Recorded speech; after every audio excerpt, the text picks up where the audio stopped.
Já, góður hlustendur, velkomin að Rauða borðinu á fimmtudegi. Í kvöld ætlum við að tala um spillingu. Það er svona ýmsar ástæður fyrir því, meðal annars að í gærkvöldi var Vilhjálmur Árnason prófessor hjá okkur og hann var að tala um það, að þyrfti kannski að ræða spillingu meira. Það var svona, ýmsar svona hugmyndur um það, meðal annars að kannski væru við Íslendingar komin á það að frá því að vera sannfærð að samfélagið okkar væri eiginlega ekkert spilt yfir í það að við kannski gerðum of mikið úr því. Hann var ekki alveg viss. En til þess að fá einhverja vissu, en kannski ekki alveg vissu, fá svona fleiri sjónarmið inn í þá umræðu, eru komið hingað góður hópur af fólki sem að öll hafa einhverja sýn á spillinguna. Hérna er Edda Kristjánsdóttir, hún er lögfræðingur og þjóðréttarfræðingur og einn af stofnendum Gegnsæis, sem er nú orðin eða að verða, eða orðið af Íslandsdeild Transparency International. Árni Múli Jónsson, hann er lögfræðingur líka og er nýráðinn framkvæmdastjóri þessara samtaka. Það er von á Áslaugu Björgvinsdóttur, hún er í einhverjum vandræðum með Zoomið eins og vill verða. Hún er lögmaður og fyrrverandi héraðsdómari og hefur haldið uppi kjarnyrtri gagnrýni á dómskerfið. Og hér er líka Kristinn Hrafnsson sem er blaðamaður og ritstjóri Wikileaks, sölvanur í því að fjalla um spillingu. Og ég bið ykkur öll hjartanlega velkomin. Það er kannski að byrja af því að tilefnið er að sumu leyti þessi breyting hjá Gegnsæi. Edda Kristjánsdóttir, þú ert einn af stofnendum þessara samtaka. Af hverju voru þau stofnuð? Er það af því að hér er spilling eða hvað? Já, takk fyrir það og gott kvöld. Þetta er saga að segja frá því. Kom eiginlega til af tilviljun en átti sér alveg aðdraganda. Ég er að tala til ykkar frá Hollandi, bý hérna í Hollandi en þegar þetta byrjaði allt saman, það var svona 2012-13 þá bjó ég í New York og maðurinn minn er hollenskur lögfræðingur og var þar starfandi og hafði verið staddur á einhverju ráðstefnu og var spurður hvort hann þekkti Íslending sem geti rapporterað fyrir Transparency International á skýrslu útflutning á spillingu einkum í gegnum mútur sem eru þá erlendar greiddar á erlendur grund en brjóta lög í heimalandinu. Nú svipað og Samherji er talin hafa verið að gera í Namibíu. Slíkt dæmi sem að þá einmitt var ekki komið upp og Ísland hafði aldrei tekið þátt í þessari skýrslu áður og ekki heldur verið með neina Íslandsdeild og ég fór svona að spyrjast fyrir það því að ég hafði ekki verið inn í þessum málum á neitt hátt. En þetta var allt mjög einfalt, þetta var bara eyðublað sem þurfti að fylla út, svara því hvort að Ísland hefði verið með einhver slík mál, einhverja rannsóknir, hvernig lagaramminn var og það var lítið máli að fylla þetta út því að svarið var allstað 0 en ég gat líka mjög auðveldlega bara hringt í sérstaka saksóknara og ég gat hringt inn í alla stofnanirnar og inn í ráðuneytin og spurt rétta aðila þess að svöruðu bara í símann og voru mjög liðlegir með það. Þannig að í rauninni var þetta ekkert flókið og auðvelt að gera þetta en Transparency International spurði þá, hvernig stendur á því að þetta er algjörlega svona lítil athygli á þetta og við sendum út með fréttatilkynningunum þegar við komum inn í þessa skýrslu. Eða sem sagt ekki við vorum það ekki til en Transparency sendi fréttatilkynningu þessa Exporting Corruption Report sem var þá 2013 held ég þessi. Hún er aðgengileg á vefsíðu Transparency International og þar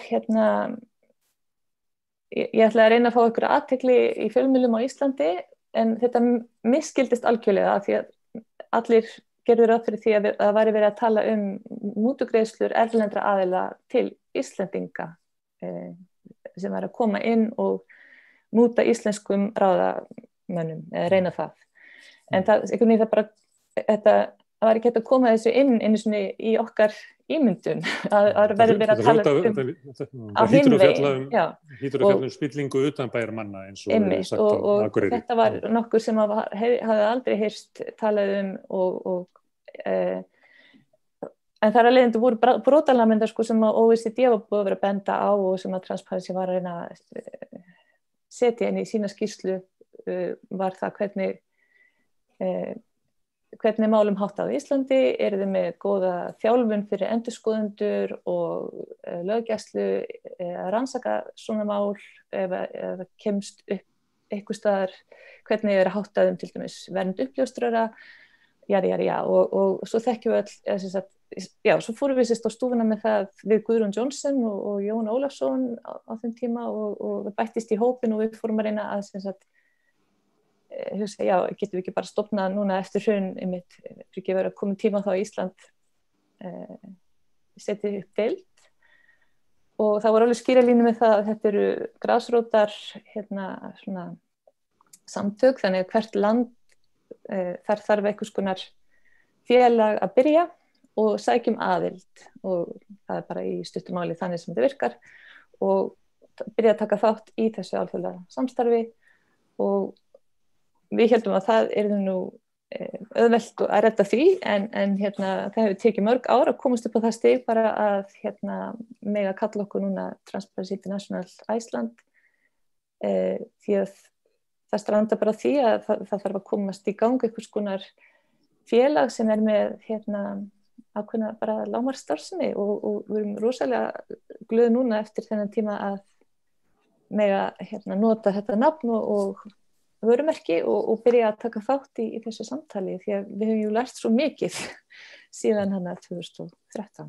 Þannig að ég get komið inn á þessi skýrsla sem er upphafið að þessu sem að þú tókst þátt í að setja saman sem að var sem var ekki tilviljun en byrjaði að rúlla boltanum blank og allir reitir. Hefur sambærileg skýrsla verið gerð eftir það? Byrjaði að fyllast inn í reitina eitthvað? Já, sko við gátum endurtekið þetta árið seinna og svo fór þeir að breyta skýrslunni þannig að þetta yrðu ekki öll löndin og við erum svo óbúslega lítil prósenta af útflutningi þannig að statistíkin frá Íslandi er ekkert endilega svo mikilvæg fyrir þeirra greiningar fyrir þú ferð að skoða náttúrulega kannski ákveðna sektora og það sem við erum meiri prósenta af heild. En jú, svo þegar við erum byrjuð að vinna með þennan gagnsæishóp og aðalega bara vitundavakning og fundir og svona að reyna að starta einhverju, að þá einmitt komið þessi spurning hvað er spilling á íslensku og og þannig bara kannski gaman að segja frá því vegna þess að þessi spurning kemur oft upp að við fórum bara í orðabókina og þar stendur í þessari gömlu allavega sem ég er með á mínu skrifborði að spilling er fyrsta merkingin er glötun eða eyðilegging og merking númer 2 er mútuþægni 3 siðleysi, illir siðir, vont siðferði og síðan 4. lagi skemmd eins og það hljóp spilling í sárið líkt sem við að spilling er kannski afleiðing einhverja skemmdar eða en þegar þú berð mútur á einhvern þá ertu að spilla ferli sem á ekki virka þannig því það eru komin komið eitthvað ójafnvægi inn í ferli sem á ekki vera og fólk bregst ekki vel við því og þá fer að skattast traustið og þetta og svo fórum við að þýða orðið transparency yfir á íslensku náttúrulega að því máttum ekki nota transparency orðið og það lá beint við að tala gegnsæi eða gagnsæi og í orðabókinni sagði í sömu orðabók stóð bara undir gegnsæi sjá gagnsæi og eða gagnsær því að það er ekki einu sinni nafnorð heldur bara lýsingarorð og gagn er náttúrulega miklu algengara forskeyti og hefur gagn og gaman og gagnrýni og allt þetta og bara þetta algengasta spurningi sem við höfum fengið síðan við byrjuðum, en málið snýst það að það ekki bara hvort þú sér í gegnum rúðuna, heldur hvort þú sér það svo þú þarft að sjá hinum megin með hana. Þannig gaman að því. En svo nefnir mútusagni, það ekki bara slík spilling sem að þið hafið áhuga á að skoða? Nei, en það skemmtileg tilviljun að tilurð félagsins skuli hafa tengst þessum málaflokki samtakana. Þó að það sé margs konar annað sem að hægt að gera og þarf að gera. Árni, þú ert ný orðin framkvæmdastjóri. Hvað ætlið þið að gera? Ætlið þið að fletta ofan á spillingu á Íslandi á næstu árum? Nei, það ætlum við ekki að gera. Það væri mjög bratt að lofa því, en það sem við ætlum að gera að reyna að efla til vitundavakningar eins og þetta nefndi meðal annars hvernig spilling getur birst og hún getur haft ýmsar myndir. Svona alþjóðlega skilgreiningin sem svona almennt viðurkennd misbeiting opinbers valds í þágu einkahagsmuna, það að sá sem fer með opinbert vald sem á að nýta í þágu almennings, almennt sér, meðal annars í lýðræðisríkjum byggist alltaf þeirri hugsun að sá sem hefur vald hann á að geta hagsmuna almennings. Þetta sem nýtt í þágu einkahagsmuna. Transparency skilgreinir þetta aðeins viðar og segir að þetta getur líka átt við viðskiptalífið. Við gefum því gaum líka. Það sem við ætlum að gera að reyna að fá fólk til að skilja hvað spilling og hvernig hún birtist og þó alveg sérstaklega reyna að opna augu fólks fyrir hversu skaðleg hún og hvað hún skaðleg á margan hátt. Hún vegur að efnahags framþróun, hún vegur að lífskjörum, hún kemur alltaf verst við þá sem eru fátækastir og jaðarsettastir og minnsta tengingar hafa. Hún spillir lýðræðinu, hún vegur að mannréttindi. Ég fór nú að spekulera í spillingu sérstaklega í tengslum við mannréttindi því ég með sérmenntun í mannréttindalögfræði og skrifaði mína lokaríkjörð í framhaldsnámi tengsl spillingar og mannréttinda að því leyti hvernig mannréttindin eru öflugasta vopnið gegn spillingu. Ef að þau eru heiðri höfð þá eru forsendur til að halda henni niður, ekki síst tjáningafrelsi og skoðanafrelsi og rétturinn til upplýsinga og allt það. Og svo líka hvernig spillingin grefur undan mannréttindum. Þannig að við ætlum að reyna að fá fólk til að skilja hvað spilling og skýra það og svo kannski það sem mestu máli skiptir að þrýsta á að stjórnvöld og viðskiptalífið og aðrir viðurkenni viðfangsefnið og komi upp spillingarvörnum og það bara ekki síst á vettvangi Transparency International og ýmissa alþjóðastofnana búið að hugsa þetta lengi.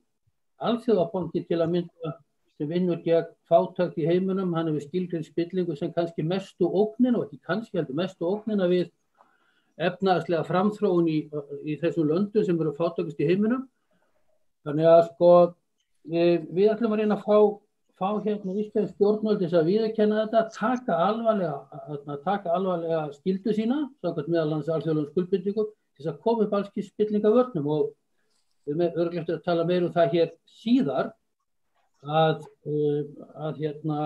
tjáningafrelsið gríðarlega mikilsvert og hinn hliðin á því rétturinn til upplýsinga og við verjum uppljóstrara, það að segja þá sem hafa þann kjark, taka það áhættu í lífi sínu, að vara okkur við einhverju sem vegur á hagsmunum okkar allra, að við verjum þau og fyrir hefndaráðstöfunum og allstaðar heimur. Ég var á ráðstöfnu núna daginn þar sem hefur voru að tala einmitt uppljóstrar og vernd uppljóstrara í löggjöf margra ríki og allstaðar þetta gríðarlegt vandamál og menn voru að segja stöður af því hvernig ótrúlega hugrætt fólk sem gekk fram fyrir skjöldu og benti á alveg skelfilega hluti ef það var ekki beinlínis eins og í Vesturlöndunum þá var það náttúrulega beinlínis í lífshættu, þá var búið að grafa undan öllum möguleika þess til þess að vinna fyrir sér og vegað æru þess og mjög oft bara mallar þetta svona áfram og einhvern veginn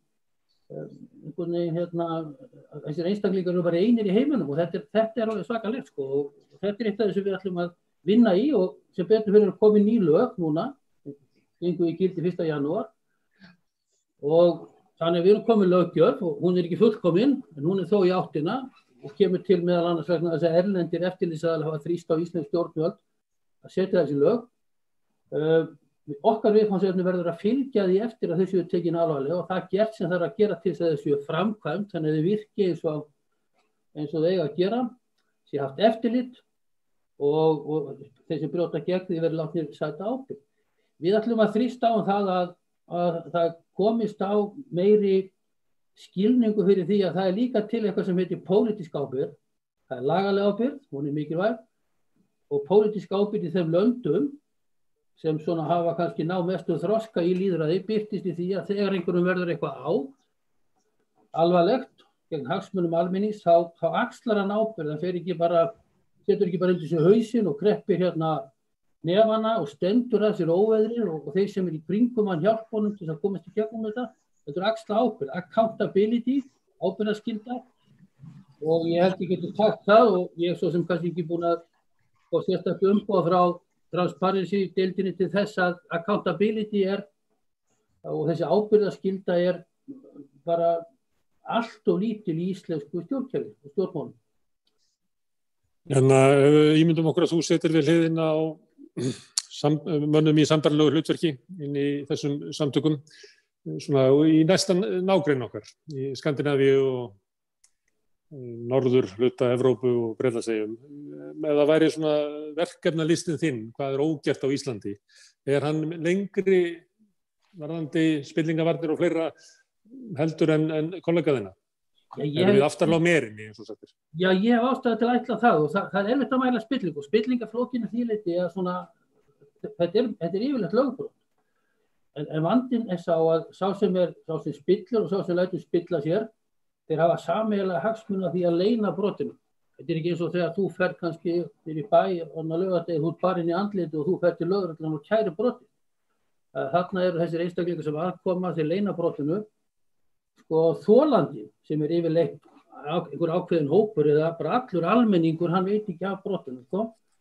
Þannig að ég held að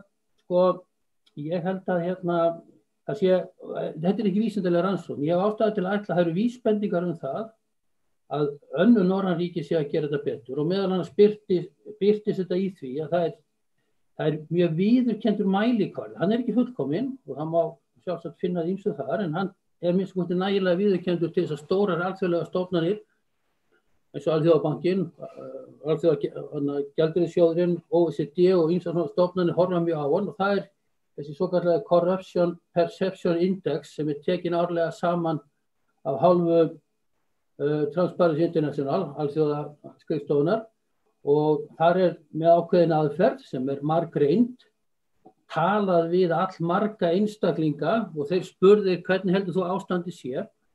Og þegar ég gerði þessa ríki sem ég nefndi áðan, það kom 15 ár síðan, þá var Ísland efst á þessu listu og taldist þar með að þann mælikvarða óspilltasta land í heimi. Það var sem mat þeirra sem spurðir voru, fræðimenn og fólk úr viðskiptalífinu og annað. Við værum svona, sem var náttúrulega blekking strax á, að það líka hafa það í huga að þessi mælikvarði mælir ekki alla spillingu, það mælir ákveðna tegund. Svo hafa náttúrulega gerst hér hlutir og það má vera ansið svona, hvað var að segja, já, það bendir ekki til þess að þú sért með svona öll skilningavitin í hullu eða þú ekki tekið eftir atburðum sem hafa gerst í þessu samfélagi, bankahrunið, Panamaskjölin og ýmislegt fleira sem augljóslega gerðust og eru mjög sterk vísbending og spilling veruleg fyrir samfélaginu. En núna og undanfarandi ár þá erum við komin á þessu lista niður í 11. sæti og töluvert langt fyrir neðan önnur norræn ríki. Þannig ég veit ekki nákvæmlega hvernig staðan er á Norðurlandi, ég er nýtekinn við hérna í þessu hlutverki. En ég myndi með þennan mælikvarða að segja að það ýmislegt sem bendir til að önnur Norðurlandaríki séu að standa sem mun betur í spillingavörnum en við.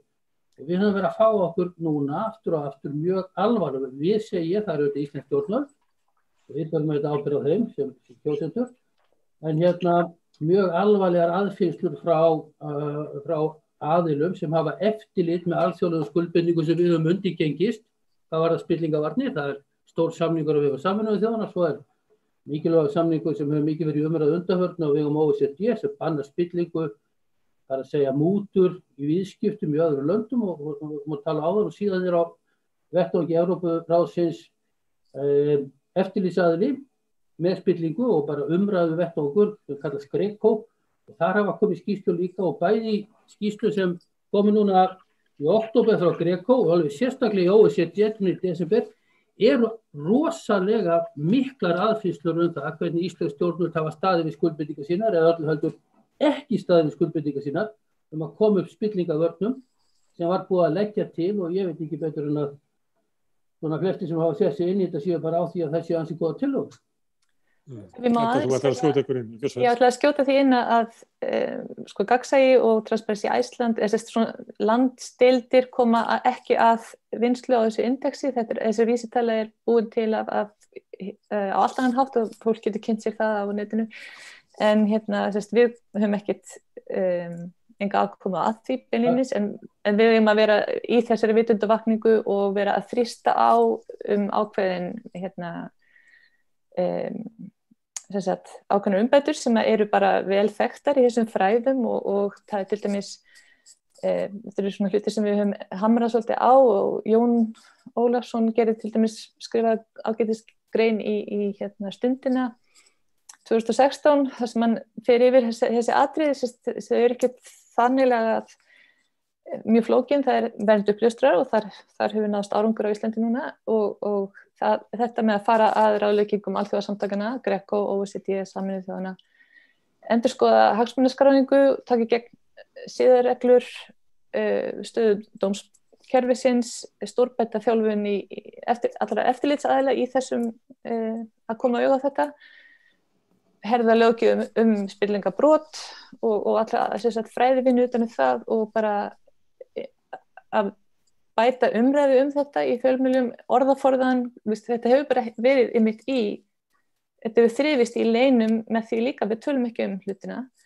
eða það talað á pólitísku máli eða það talað á einhverjum konar ljóða, skáldamáli óhreinindi og slíkt undir rós, en við þurfum að auka gagnsæi á þennan hátt líka í það hvernig við tölum hlutina og þetta alltaf fylgir þessu mikil skömm og reiði og bara yfirklór því miður, við erum að sjá núna þessa daga mikla vakningu líka í bara því hvernig kerfi þurfa að virka talandi London vorum að ræða á hann þannig að já, ég vildi bara bæta þessu inn í varðandi transparency vinnuna, ég skal Hún nefndir dómskerfið og Áslaug Björgvinsdóttir komin hingað, velkomin Áslaug. Það var áðan var svona skilgreiningar á hvað var í spilling og meðan annars kom eitthvað í þá verun að opinber spilling væri þannig að svona þær stofnanir sem ætla að væri að gæta almannahag gerðu það ekki og þá nokkuð kannski til þess að spyrja þig dómskerfið hvort að það sé kerfi okkar almenning þar sem allir hafa jafnan aðgangað réttlætinu eða hvort að réttlætinu sé misskipt út úr dómskerfinu og þar með í þessum skilningi að dómskerfi okkar sé einhver leyti hafi spilst.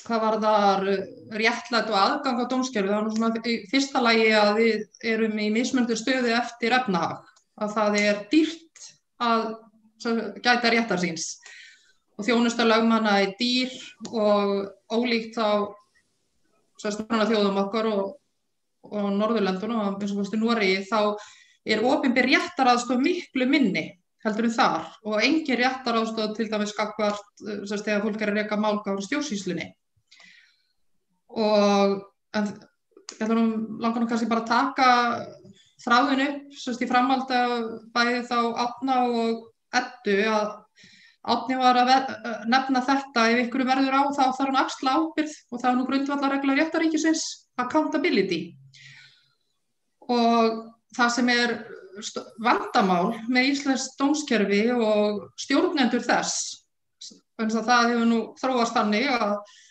í auknum mæli á liðnum árum þá hefur stjórnsýsla og stjórnun dómstólanna færst til dómarana sjálfra sem kjósa úr sínum hópi kollega nýja stjórn sem heitir Dómstólasýslan og við þessar aðstæður eru þetta kollegar að vakta á kollegara sína. Og ef einhverjum verður á, svo sem þeim sem ber ábyrgð á, sem svona nærtækt dæmi og í umræðunni, þá fari ekki hátt, að það kerfisbundið, þá gengur dómstólunum og mjög illa að birta úrlausnir sínar án þess að brjóta persónuvernd á borgurunum og hafa endurtekið orðið upplýstir af slíkum persónuverndarbrotum og þrátt úrskurði persónuverndar og þrátt fyrir að ríkið sé þegar búið að greiða þolendum slíkra brota bætur, það halda brotin áfram og enginn axlar ábyrgð. Og það þetta er bara eins og í stjórnum, að meðlíðan kollega og vina með þeim sem verður á bara eins og í stjórnmálunum. Það verður persónin frem á partíet.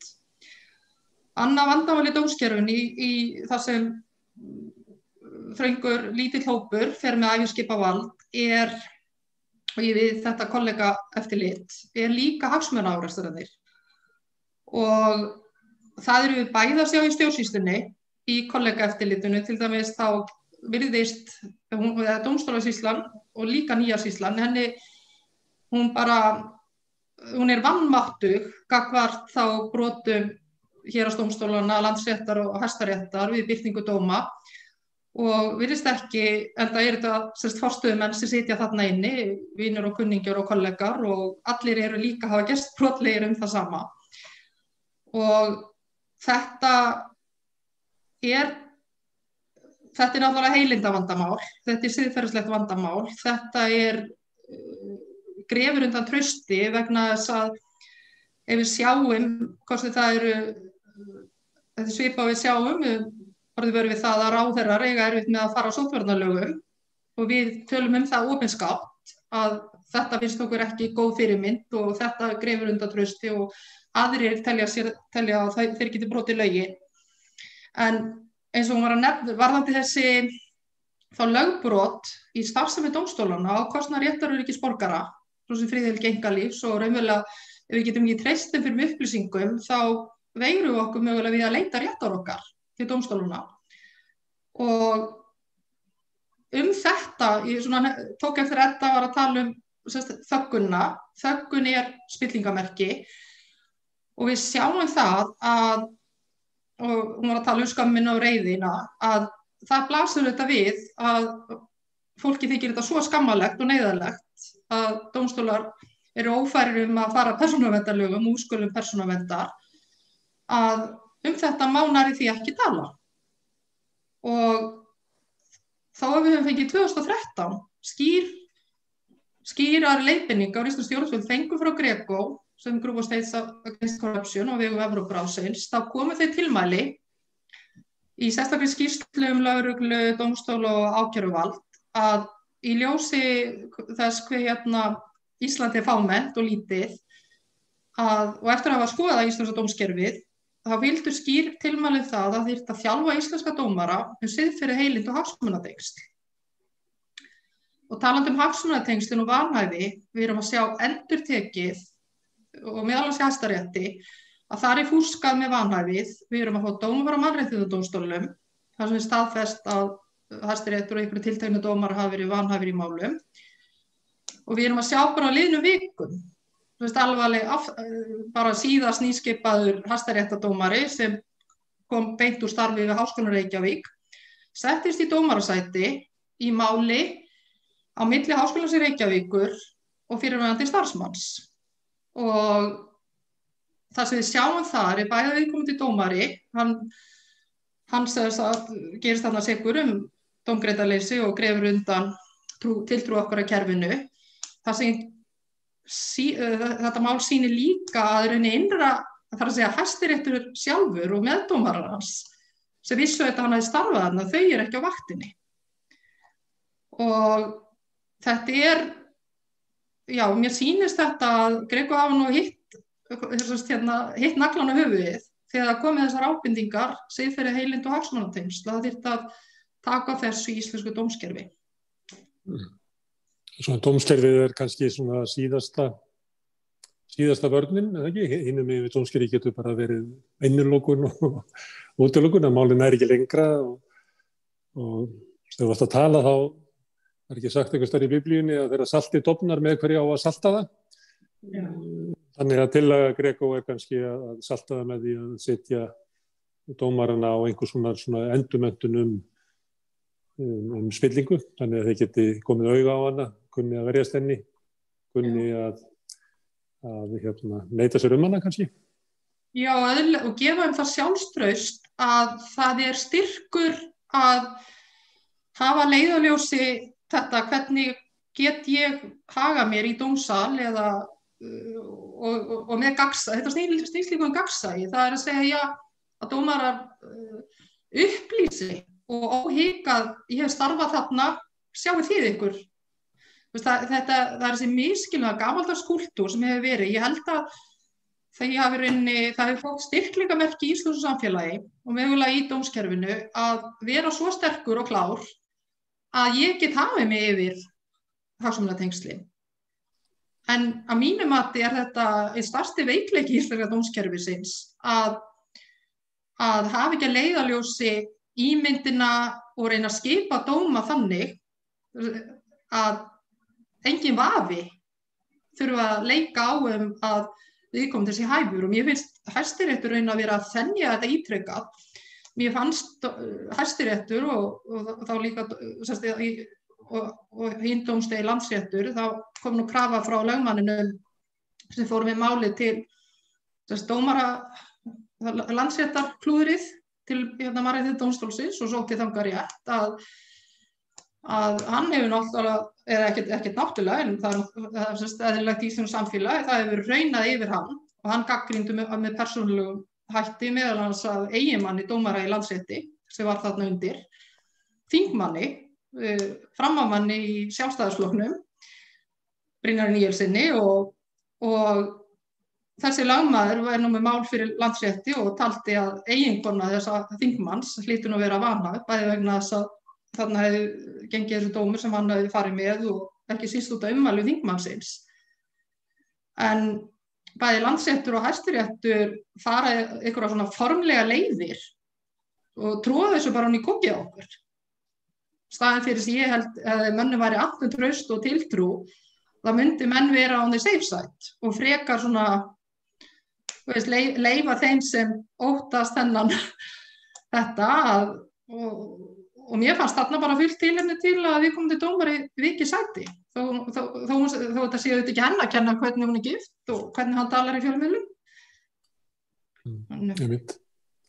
Herðu Kristín, þú ert búin að vera blaðamaður áratugum saman og fjallað mikið spillingu og svo seinni ár líka erlendis. Má ég koma með eina almennu spurningu til þín með hvort að íslenskt samfélag sé spilt, hvort að við höfum verið blind gagnvart því og kannski hvort að það sé að breytast og kannski í framhaldi af því sem ég vitnaði upphafi til Vilhjálms Árnasonar, hann var að veltaði fyrir sér að kannski væri við farin að ofmeta spillingun okkar út af ýmsum málum. Núna síðast nú bara stór spillingamál í gangi samband við leka frá lögreglunni þar sem kemur fram að sterkur grunnur að fíkniefnalögreglan sé gerspilt, að það ráði raunverulega aðgerðum hennar umfangsmestu fíkniefna innflytjendurnir. Erum við spilt? Samfélag. Já, að sjálfsögðu erum við það. Þetta var engin smá spurning, þú ætlaði mér að reykja ansi stórt og mikið svið. Mér langar það bara að byrja á því að óska Eddu og Árna til hamingju með samtökin. Ég held að það sé virkilega tímabært að hefja þetta starf á Íslandi og eins og þú var að tæpa á, og þetta ekki síst hugafars starf til þess að breyta hugafari. Ekki endilega lögum, heldur hugafari. Það er þar sem að virkilega skort á. Það var ekki til einn spilling fyrir 10-12 ára síðan fyrir eftir hrun, því að það var bara orðið var ekki til inn í okkar orðaforða sem virkt orð og orðabóka tilvísun sem þú nefndir þetta náttúrulega segir það, þetta bara spilling var bara eitthvað sem að gerðist þegar að þú kóldir serióskálunin á golf og þá bara fóru þetta spillis. Þannig að þetta er mjög nýtt fyrir okkur, þó þetta sé búið að vera algjörlega, og ég svo sem alltaf ekki fara í hlutverk sagfræðisins, en búið að vera kerfisbundið partur af íslensku samfélagi, íslenskri efnahagsgerð, pólitískum veruleika okkar, að minnst okkar frá lokum seinna heimsstyrjaldarinnar. Og Ísland hefur verið gerspilt innan kjarna. Það hefur verið svo spilt og við hefum verið svo samdunnaði að við finnum ekki lyktina því. Fyrir en að allt hrynur, fyrir en að fyrir að endum þetta gildin og fyrir en að fara að koma dæmi svona utan eins og með Panamaskjölunum og síðan þessu svona hreinræktaða stóra spillingamáli sem kemur með samherjamálinu sem við áttum þátt í með birtingu frumgagna. Þetta er svona alþjóðlega stórmál, henni hreinræktaða spillinga það sem að sakarefnið eru mútugreiðsla meint frá stóru fyrirtæki í Evrópu, eitt af stærsta á sínum sviði, til pólitíkusa í smáríki syðst í Afríku. Þannig að þetta er mjög nýtt fyrir okkur og þetta er svo nýtt fyrir okkur að það hefur verið ofboðslega tregða að koma þessu inn í löggjöf að bregðast við þessu. Þetta var nefna hérna OECD og OECD-samningin aðgerðarspillingu frá 1997, ef maður rétt. Hann var staðfestur næst í samstundis, en það er búið að vera að svipa okkur til í rúma 2 áratugi að innleiða í okkar löggjöf það sem við lofuðum að gera fyrir rúma 20 árum. Og við erum búin að vera undir hótunum íslensk stjórnvöld að drullast þess að gera þetta sem við ætlum okkur að gera. Það er með ólíkindum tregða sem að hefur verið til þess. Og ég man að í einu tilfelli var ég að skoða umræðu á þingi, það var þetta mútulöggjöfina. Samningurinn upphaflega sem að gerðum fyrir síðasta aldamót segir að það verði að skoða gjörðina, þar að segja, mútugreiðsluna eða mútuboðið og viðtökuna sem jafngilt brot. Það sem nauðsynlegt að skoða þessar 2 aðilar sem eru aðilar að þessu broti sem jafn mikla brotamenn. Það var ótrúlega tregða hjá íslenskum þingmönnum til að viðurkenna það og það var bara ekki gert.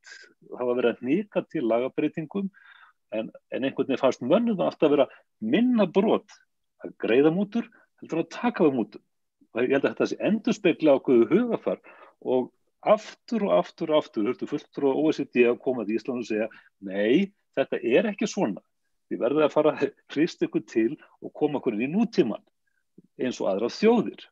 Og þetta er alveg fram á síðasta dag og þetta er enn í gangi þessi barátta við það að fá skilning á því hvað spilling er í raun og veru. En ég er mjög ánægður með þetta tilkomið þessi nýju samtök vegna þess að þau sem ég veit í fórstöðu í dag, þessi Wikileaks er náttúrulega partur af þessari baráttu. Við viljum koma aflétta leynd sem er orðin óheyrileg og óhemju mikil, sérstaklega frá aldamótum og eftir árásum Tvíburaturnana og War on Terror, að þá hefur leyndarhyggjan vaxið, ekki bara á einum pólitíska vettvangi, heldur líka hjá atvinnulífinu og er orðin óheyrilegur baggi og við erum að berjast fyrir gagnsæi og við erum transparency samtök og ég hlæ ofta því að þegar blaðmennum er illa við okkur og er alltaf að tala niður til okkar og Wikileaks, þá kalla það okkur anti-secrecy organization, andleyndarstofnun. Ég sagði bara, okkur er það verið hring með þetta? Anti-secrecy þýðir transparency, það þýðir gagnsæi. Veitu hvað, þú veist, þannig að það sýnir svona ákveðið hugafar. En það er önnur saga og önnur barátta. Ég má spyrja þig hérna að því að þú ert að lýsa tregðu íslenska stjórnvalda til að taka upp spillingavarnir. Er það vegna þess að við erum blind fyrir því að hér sé spilling eða er það vegna þess að stjórnvöld eru svona meðgerendur hinna spilltustu? Þeir eru að verja hinna spilltu? Ég held að það sé ekki endilega meðvituð leið til þess að verja hennar spiltu, heldur kannski miklu hitt sem Áslaug var að tæpa á, að það þykir skömma því að ég verið að ræða til samhengi við Íslands samfélag. Ég held að það sé ákveðin tregða til þess að setja varnir vegna sem við eigum ekki að þurfa. Svona bara gerist ekki í okkar fjölskyldu. Það bara við viljum ekki svona ræða það. En sko þessi tregða alveg hreint rannsókna efni og þú getur lesað út úr þinguræðum, þú getur lesað út úr nefndarálitum og bara í þingferlin að það bara viðspyrna frá A til Ö alla leið. Þetta að menn þurfa sko að vera og við sjáum þetta síðast hérna í peningaþvættisvörnum.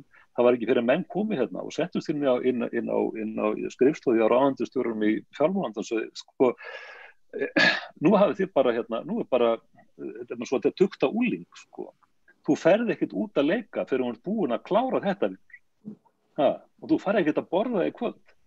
Það var ekki fyrir þá sem að menn sko ruku til með offors og látum og allt í einu varði ég að fylla út einhver eyðublöð í bankanum mínum hvort ég væri tengdur einhverjum pólitískt viðkvæmum einstaklingi og svo framvegis. Þannig að sko, þessi tregða til þess að bregðast við, hún partur af þessum kúltúr að því við vorum svo djúpt í hún. Þetta er svo, þú veist, öll okkar uppbyggingi komin í eftirstríðsárunum var byggð á spillingu, tvíflokkakerfi og helmingaskiptareglu uppi í kringum herinn og þetta var allstaðar á sveitarstjórnarstiginu og ríkisstjórnarstiginu.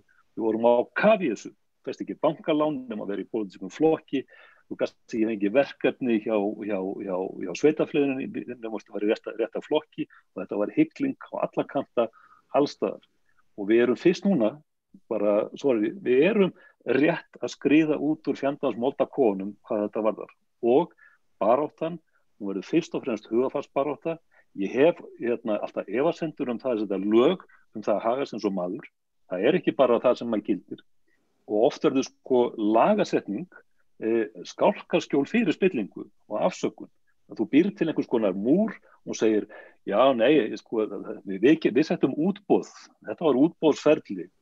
Útboð var, þú veist, við ætlum að fá hérna trukk sem nákvæmlega svo trukkur hans Jóa til þess að keyra möluna í uppfyllinguna og síðan fá Jóa verkið. Já, en þetta var uppboðsferli.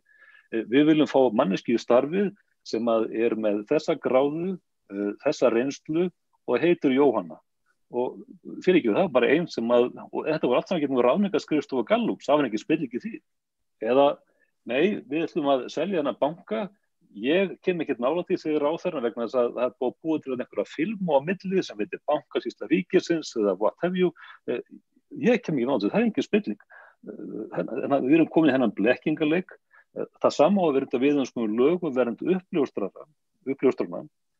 uppljóstraði fyrirgefið sem að oft á tíðum og í öðrum löndum og ég óttast að samvæður búið tinnum hér sko búið til svona einhvers konar þrepakerfi þannig að uppljóstrarinn verður að uppfylla ákveðin þrep til þess að fá gildi sem uppljóstrari áður en fer til fjölmiðla. Það þykir einhvern veginn verra heldur en allt annað. Þú ert fyrst að fara til yfirmannsins og síðan ert að fara til lögreglunnar eða kvarta einhver staðar á einhverju efri stöðu. Þá fyrst farið einhvern rétti þess að fara bara til fjölmiðla með pakkan sem mjög skaðlegt viðhorf. En þarna ertu búin eiginlega að kaffæra uppljóstrarana þeir komast hvergi. Við sjáum þetta pílunandi í þessu samhengi við upplýsingalögin. Upplýsingalögin íslensku líkast búin að vera mesti fjötur fót upplýsingameilunar úr íslensku stjórnkerfi frá upphafi vega. Þar fyrst byrja vandamáli. Því það bara, tölvan segir nei. Þið verður bara að kæra þetta. Þið verður bara að fara í einhvern ferli. Ég vildi bara fundagera hann frá síðasta fundi. Já, nei, þú verður að senda þér hérna beiðni og síðan verður hún svaraði innan 6 vikna og síðan ef það kemur ekki þá hefur þú kæruleið og það kemur niðurst eftir 3 mánuði og þá bara fréttin farin og enginn áhuga á málunum. Þannig að við svona var okkur á því. Fyrst og fremst þetta byltingu hugarfarsins og það koma samtökun ykkar þetta og átni virkilega til sögunar. Ef ég má beita við... ekki búin að klára þetta alveg bara frá setni heimsstyrjaldar voru á dag. Ég get kannski bara bætt við að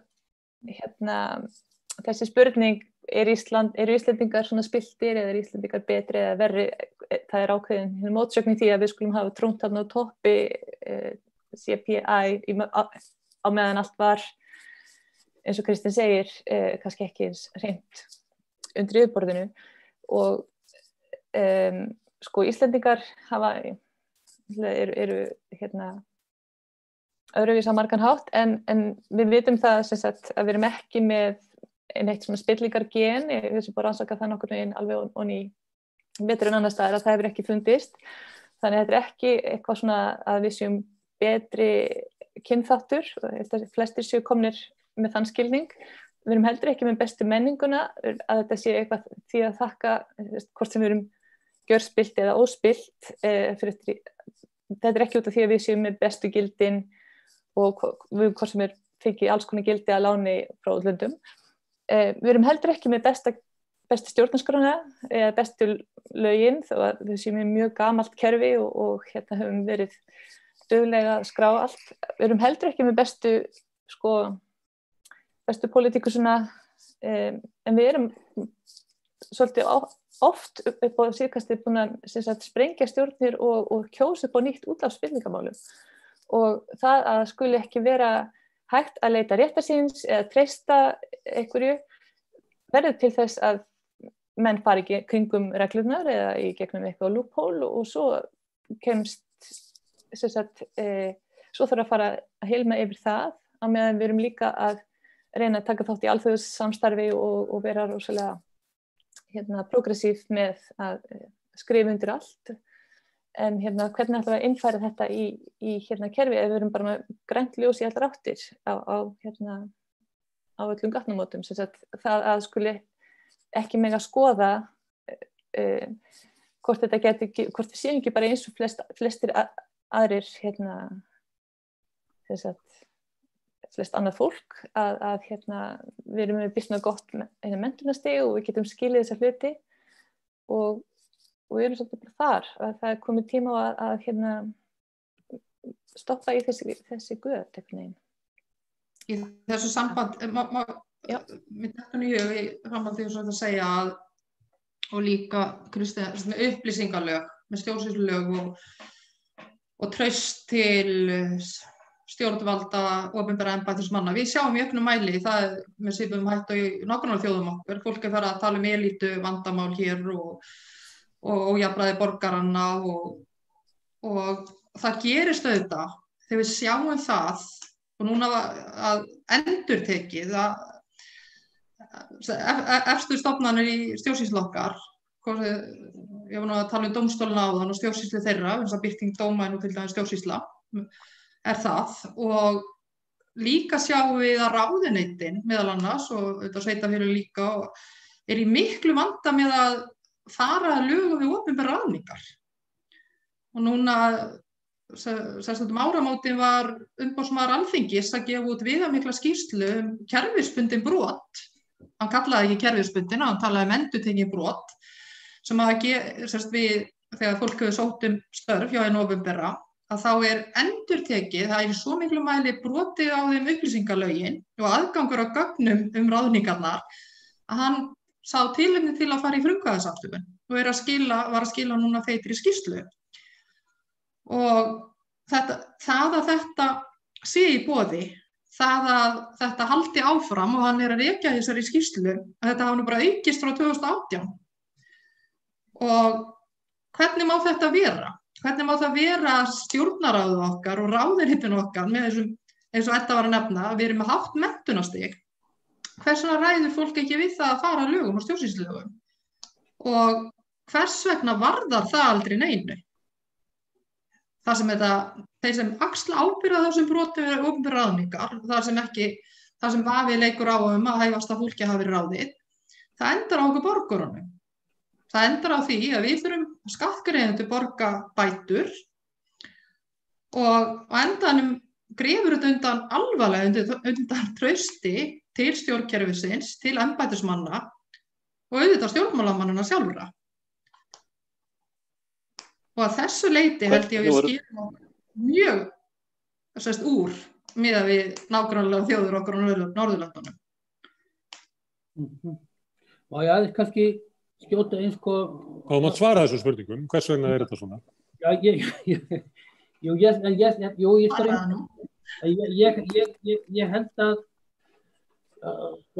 ég tek líka undir að menn megi ekki ofmeta gildi laga en það skiptir svolítið máli að samfélagi komið sér upp einhverja yfirlýsingu með einhverjum hætti hvernig hlutirnir eiga að vera og það svona grundvöllur og stjórnarskrá og annað þannig að skiptir máli en við erum lélegi að framkvæma lög, við erum lélegi eftirliti. Ég treysti mig til að segja það hafandi mikla reynslu úr stjórnkerfi og það ekkert endilega spillingu, það bara eitthvað svona sem já, við erum ekki góðið í þessu og sjálfsagt tengist það líka því að sko, og sem gera það meðal hans að verkum að við þurfum að vanda okkur sérstaklega mikið. Þetta lítið samfélag og það eru mjög margvíslega tengingar. Þú kemur alla á nokkurn stað, sérstaklega ekki þegar þú komið til dæmis með eitthvað vald í krafti þess að þú komið upp einhverju menntun og þú komið einhverja hæfni svona og komin í einhver stað í samfélaginu þar sem þú getur tekið ákvarðanir, mikilsverðar ákvarðanir, hvort sem það er framkvæmdavaldi, löggjafarvaldi eða dómsvaldi,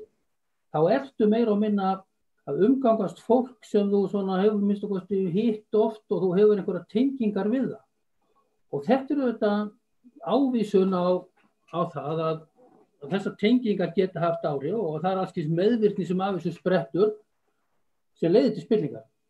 Og þannig að það alveg sérstakt viðfangsefni. Þess að tekið mjög mikið undir með Áslaugu að það alveg svakalega vont að við skulum ekki geta tekið alvarlega þessar reglur, meðal annars hæfisreglur, sem ekkert svakalega flóknar. Það til að mynda þessi almenn hæfisregla sem segir að einstaklingur sem fer með vald, sem það í stjórnsýslu eða dómsvald, hann að segja sig frá meðferð og ákvörðun í málinu eða má tortryggja með réttu hlutlægnans í málinu.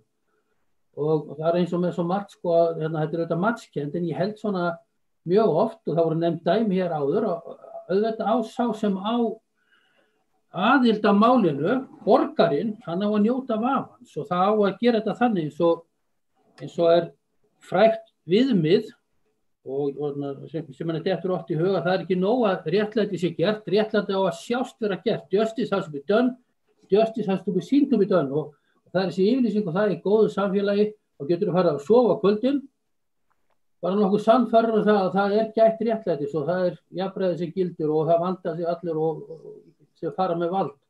Þetta það sem við náttúrulega þurfum að efla hjá okkur. Lög munu ekki í tekundi með Kristni og þakkunum fyrir hans flotta fyrirlestur og góðu brýningu. Ég myndi kannski ekki taka svona stórt uppi, men ég eins og tek undir stóru línurnar sem hann segir og við komum úr samfélagi og þessi dæmi sem hann tók ætti náttúrulega bara að vera okkur og það eiginlega furðulegt að við skulum ekki vera miklu uppteknari af því að við séum að glíma við mikla spillingarhættur í ljósi sögunar. Árni, má ég aðeins spyrja það því þú talar svona þessa sem oft sagt það þekki allir alla og svo sem að fer með vald ofta bara hitta fólk sem gera það líka og maður þekki mann og ég sé þetta stundum þegar fólk að leita ráða að ég sé íslenska aðferðin bara hringdu beint í frendaðinn því að biðstofan virkar aldrei neitt því að formlega kerfi bara virkar ekki því þetta meir og minna gengur á svona kunningjakerfi sem svona óformlega kerfi, vitu. En ef við hugsum þetta, hverjir eru það sem lifa í þessum veruleika, þá það kannski ekki meira en 20% af þjóðinni. Og þar er stærsti hluti af þjóðinni sem hefur ekkert aðgengi að þessu kerfi þar sem ákvarðanir eru teknar. Og margir þeirra eru svo langt frá því að þetta kunningja samfélagi sem að við teljum okkur stundum trúum að samfélagi okkur sé samansett af, að það stór hluti landsmanna sem að bara sér þetta bara í fjarska og hefur eiginlega ekkert aðgengi að þessu kerfi. Þetta 100%, ég 100% sammála þessari greiningu og það eins og ég sagði kannski á hann að spilling það viðurkennt að sá sem jaðarsettastur, hann verst settur gagnvart spillingu því að hann yfirleitt sá sem mest líður fyrir afleiðingar spillingar. Og þessi tengsla eins og þú lýsir, ég bara fullkomlega sammála þessu, ég hef bara verið í gegnum mitt líf bæði uppruna í þessari stöðu að vera yfirleitt með möguleika á svona aðferðum eins og þú lýsir og ég væri ómerkilegur ef ég væri gerður upp að ég hefði ekki einhvern veginn nýtt mér þetta áðurs kannski endilega að gera mig grein fyrir þar með væri ég að fara fram fyrir í röðinni og brjóta gegn mikilvægum jafnræðisprinsipum að því maður kannski svona ekki alltaf að hugsa þetta til enda og maður langi nú til að vera heiðarlegur og langir til að lifa í samfélagi þar sem leikreglur gilda og jafnræðis í gætt. Ég held að þetta sé stórkostlegt vandamál, svo bætist auðvitað við, þetta svo litlar einingar, oft valdeiningar. Ég ekki að segja til að mynda sveitarfélög sem fara með mikið vald og gera alls kyns samninga, hitt og þetta, og þú tókst dæmi, eða Kristinn tók dæmi á það, tilbúið dæmi og hvernig þar eru auðvitað rosalega mikla tengingur og við erum búin að búa til mjög litlar valdeiningar sem eru með svo litlar að það ekki hægt að halda upp í lögum í sömu þeirra almennum vanhæfislögum. Það er sérstök ákvæði í sveitarstjórnarlögum þar sem er vikið frá hæfiskröfum stjórnsýslunnar. Og þetta allt saman tilefni þess að við vöndum okkur ennþá meira út af þessu. Ef okkur langar til að lifa í samfélagi þar sem fólk nýtur sömu tækifæra, svo náttúrulega nota sömu tækifæri sínu og aðrir ekki, þeir að nota sömu tækifæri og þetta á ekki að byggjast á því að þú sér með tengingar sem gera þér kleift að fá eitthvað sem aðrir ekki aðgang að, og svo eins og þú segir hópar, og það þetta áhyggjuefni í mínum huga minnsta kosti að það þetta ýmislegt sem bendir til að það séu stækka hópar sem afar valdlausir og jaðarsettir, meðal annars innflytjendur og þeir sem vinna kannski lestu störfin. Þeir geta ekki hringt í marga sem þeir þekkja í einhverju ráðuneyti og spurt hvað þeir geti kíkt á þetta fyrir það. Og eru þá í raunveruleikanum í biðstofunni sem að raunverulega virkar ekki vegna þess að það annað kerfið þarna bakvið sem að drífur þetta áfram. Já, það virkar ekki eins og það á að virka vegna þess að þetta gerir það verkum að það ekki gætt jafnræðis við ákvarðanir og tala ekki með það eru takmörkuð gæði eða eitthvað slíkt, þá náttúrulega verður þetta ennþá alvarlega. Það sem ég held það sem Árni að tala og við erum að tala í okkar litla samfélagi að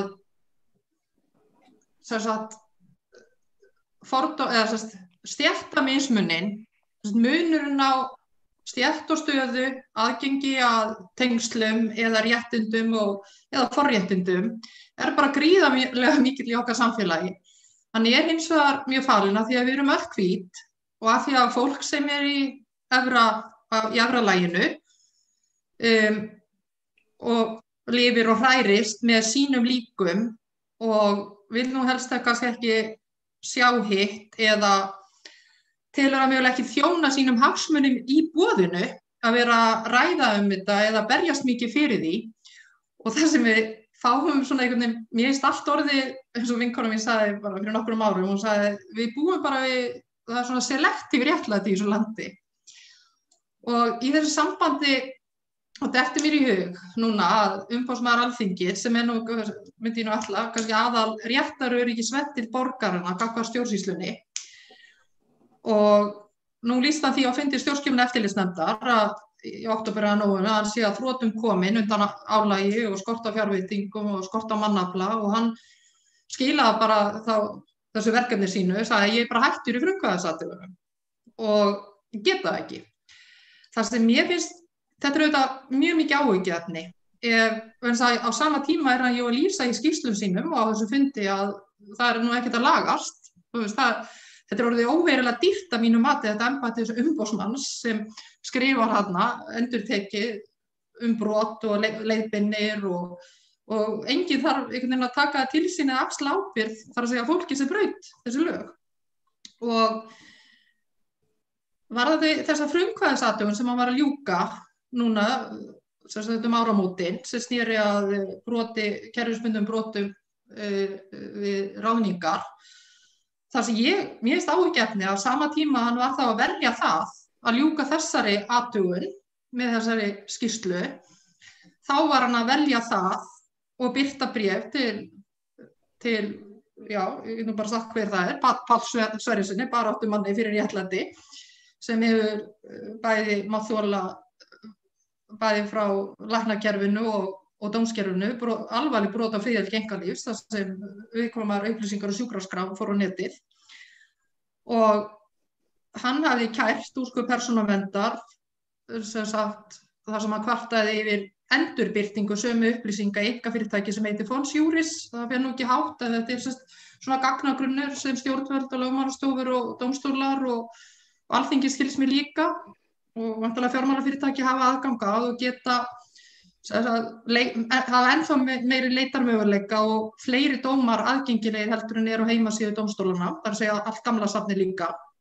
Og hann hafði lent í þessu, fékk vitnistöngum það frá blaðamanni og hann kærði úrskurð persónuverndar þar sem hann bar lögmæti þessara starfsemi undir persónuvernd. Hann kærði á þeirri forsendu að formaðurinn hefði verið vanhæfur annar stjórnarmaður og vegna tengsla við dómskerfið og líka efnið.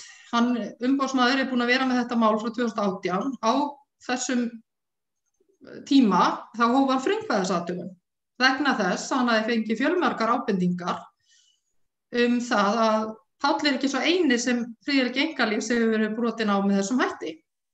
Alls ekki, heldur eru einmitt þolendur þessara brota akkurat fólkið sem er fatlað, getur ekki varið sig, þetta er í barnaverndarmálum, þetta er í félagslegar aðstæður og hann var að skila þá birta bréf til Páls það að hann fellst á það að formaður stjórnar persónuverndar var vanhæf.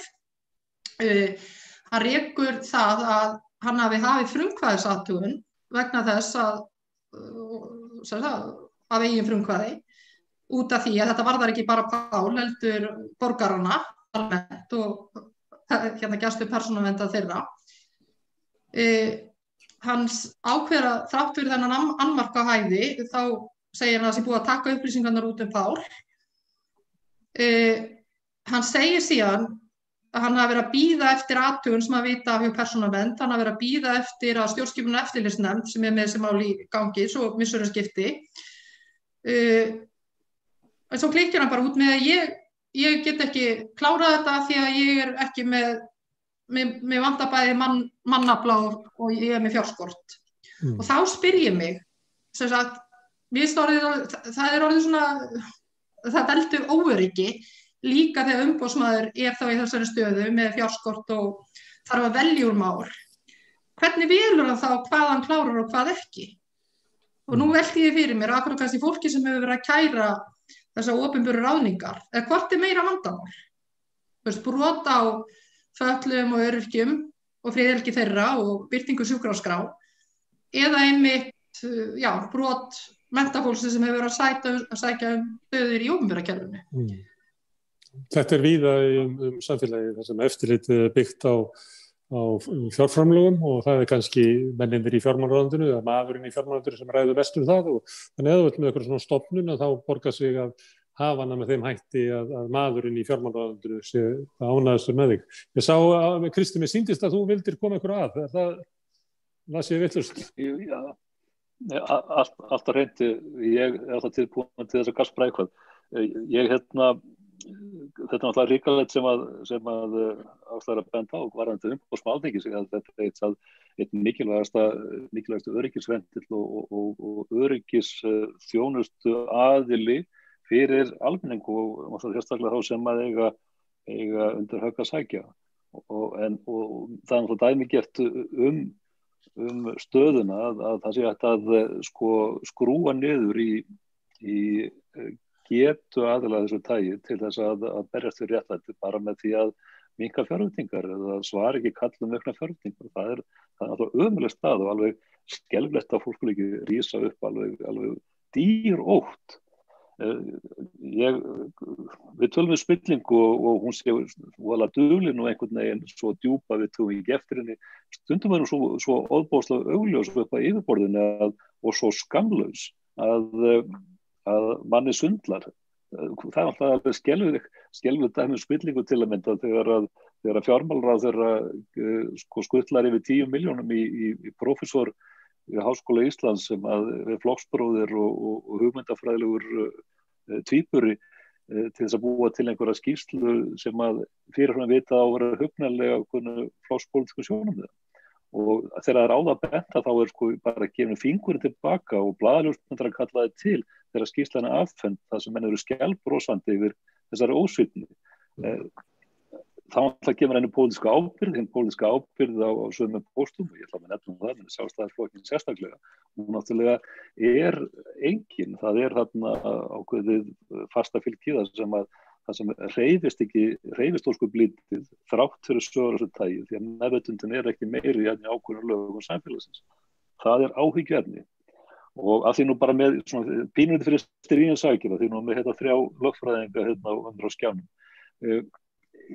það nokkur launungamál að þegar menn fara í lagadildina að þá ákveða langflestir að það sé nú hugganlegt þegar í háskólapólitíkinni að svona lauma sér inn á rétta pólitíska plattformið til að mynda tengslin, til þess að komast inn í réttu stöðurnar út frá kunningjatengslum í gegnum þetta svona séríslenska fyrirkomulega kunningjaspillingar.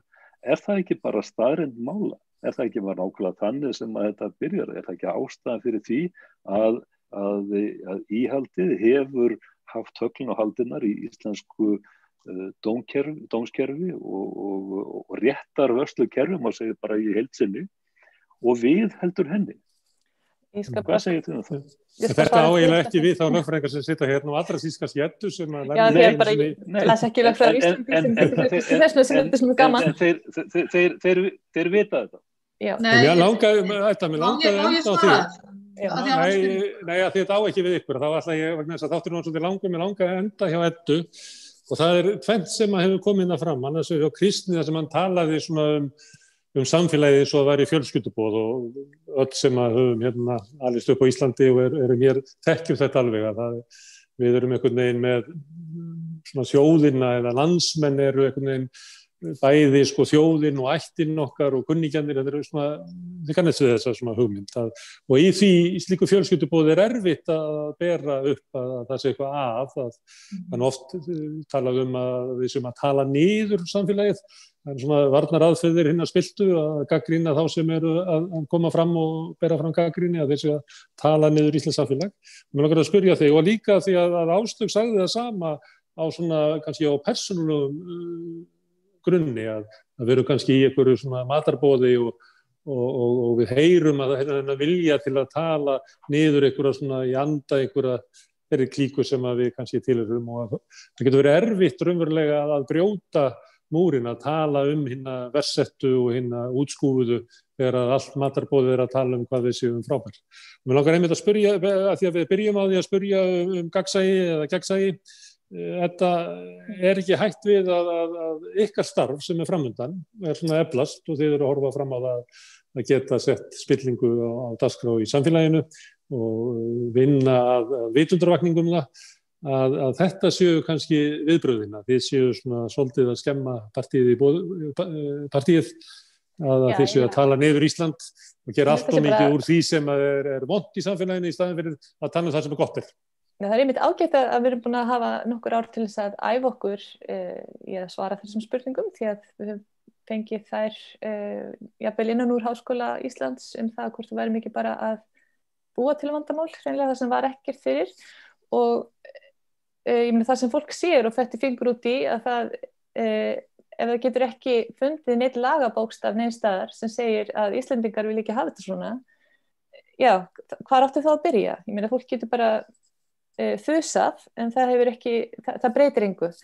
Það sem við erum bara plattform fyrir við erum borgaraleg samtök, við erum ekki fjölmiðill, við erum ekki að fara að velja úr einhver mál og reyna að dæma í þeim, alls ekki. Til þess við erum að reyna að styrkja kerfið sjálft og passa að það sé það sem er kosið Þetta er ósköp einfalt þegar fólk bara horfir á það þannig að það er ekki gott að segja bara út á við, út í heim, hér er ekkert að skoða, hér er allt hreint og fínt, hreint land og allir þessar auglýsingar og hér er þess vegna ekkert eftirlit, þá ertu líka að senda skilaboð til annara að það sé hingað hægt að koma og við erum bara hvítþvotturinn, þannig að og það er ekki hægt að koma í veg fyrir eitt eða neitt. Þannig að þú ert ekki að rífa niður íslenskt samfélag, þú ert að... Ég ætla að vona ekki, það var ekki ætlunin. Herðu, ég þakka ykkur kærlega fyrir að koma hérna að rauðaborðinu. Þetta áttunni... Leið mér aðeins að bera með snakinguna og ég ætla að sjálfsögðu með þessu skensi mínu ekki að vega þessu ágæta fólki síðan með á engan hátt. Það var alveg augljóst. Þetta hafi verið augljóst. En ég þakka ykkur aftur. Þú kom ekki til okkar. Takk fyrir. Árni, Áslaug, Edda og Kristín, kæra þakkir hlustendur, þakka ég fyrir að staldra hérna við Á morgun föstudagur, þá verður rauðaborðið klukkan 8. Þá verður föstudagsþátturinn endurvakinn sem var hérna fyrir jól. Þar sem að Benedikt Erlingsson, Mikael Torfason og Biggi Veira fara yfir, bara þar sem að þeir fara yfir og stundum koma gestir hingað í þann þátt. Þennan þátt og aðra þætti samstöðurinnar má finna á síðum samstöðurinnar á Facebook og YouTube. Það líka til vefur samstöðurinnar og öllum líkindum verður þessi þáttur aðgengilegur í öllum hlaðvarpsveitum mjög fljótlega. En ég þakka ykkur aftur kærlega fyrir og takk fyrir í kvöld.